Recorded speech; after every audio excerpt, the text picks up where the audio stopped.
Message d'alerte, un jeune marché en pleine expansion. Les systèmes d'alerte aux populations connaissent un développement récent et très rapide.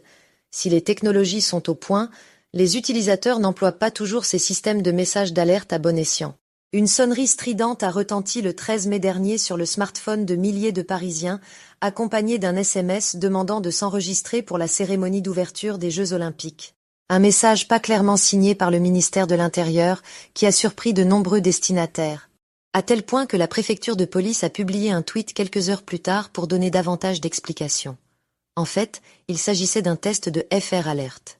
Lancé le 21 juin 2022, FR Alert est un système national d'alerte utilisé par les autorités afin de prévenir le public concerné d'un danger imminent ou d'un risque majeur, comme une catastrophe naturelle, un attentat terroriste ou un accident industriel.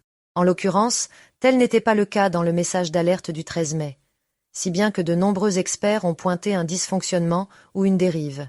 Une utilisation à manier avec précaution et de manière proportionnée. Les Français manquent d'une culture sécurité et ne sont pas habitués à ce type de message, à la différence de nos voisins européens. Reconnaît Joël Guéret, chef de projet stratégique sécurité pour la région Grand Est.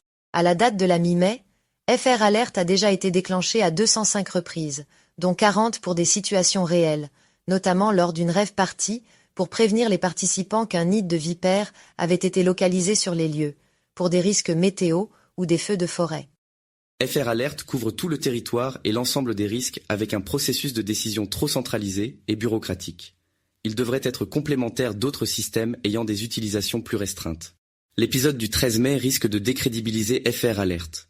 En France, il manque visiblement d'une doctrine d'emploi pour cet outil. Soulève Ludovic Pingano, directeur général d'Atrisc, un cabinet d'audit de risque qui a travaillé sur ce sujet. Plusieurs entreprises privées proposent en effet des systèmes de diffusion de messages pour des usages spécifiques.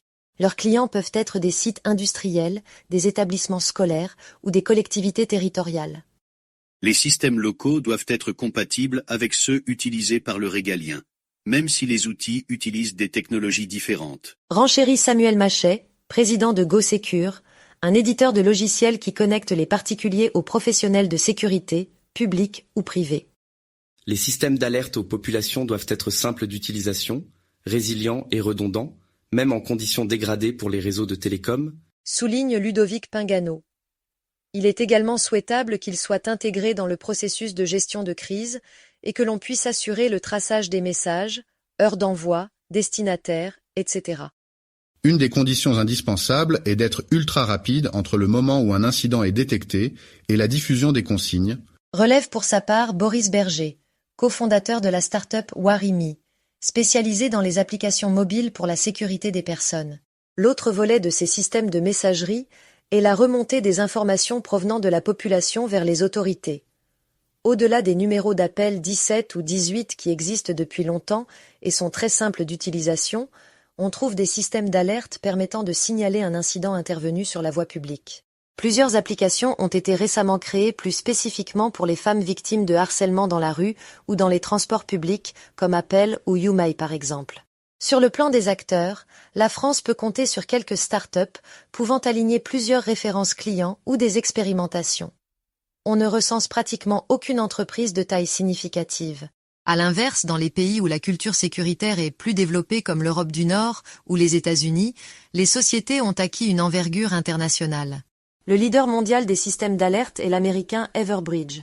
Il est en passe d'être racheté par la société de capital investissement Thoma Bravo pour 1,8 milliard de dollars.